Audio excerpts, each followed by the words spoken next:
ট্রেনে সৈরাশি ট্রেনে সৈরাশি সৈরাশি কত গাড়িতে আইসকারাইতে খুসকুস খেলমু এ বালা আয় পিকনিকে যাবি বাজার ঘাট কি করা সব ঠিকঠাক হয়েছে আয় ট্রেনে সৈরাশি সৈরাশি কত গাড়িতে কে যাচ্ছে দুধু লাল কি গান আইসকারাইতে হাওয়াতে সৈরা আইতাছি তো গো বাড়িতে। ও দুধু এই সাজবাস আবার হাওয়াতে চলে কার বাড়িতে যাইবে না হ্যাঁ ও বাতি যারা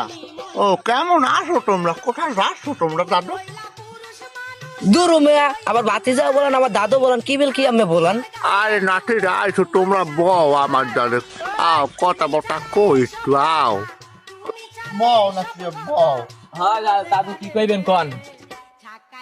ভাই ফোন নাতিরা তুমি পালা তো বেশি ঢক না পোস্ট পাশে হাঁকাই যাও দিনকার অবস্থা কিন্তু ভালো না বুঝছো। দাদু একটু সুন্দরবনে যাইতে চাইলাম একটু পিকনিক করতে যাচ্ছিলাম। ও দাদু আমি যাইবেন মোগল লাগে কি একদম রঙে রঙে চেহারা বা সুন্দরবনে যাইছো চেহারা একটা বান্ধবের মতন থুরি থু সি সি দুধু আপনি খেয়ালেন আপনি দি মাখতেন দুধু এই আদি পানের চাবা দুধা না তোর তো কিছু হয় না তোর সুন্দরবনে যাবা বান্ধবনটা মুই একটি গেলাম কাহিনী শুনবি তোরা। হয় হয় হয় তো কাহিনী কইতে খায় তো পানটা মোহ দিয়ে তো দাদি বা পান দিল বলবো হ্যাঁ আমার ছাগল গুনাও গেল কইছিল হাইতে খাতে বানলাম দুইটা আমি গাছ খাই আর হাত বন্ধু এক আমলের কাছে সুন্দরবন বাঘ দেখ ও কি কোন দুধু এবার কি হয়েছে দুধু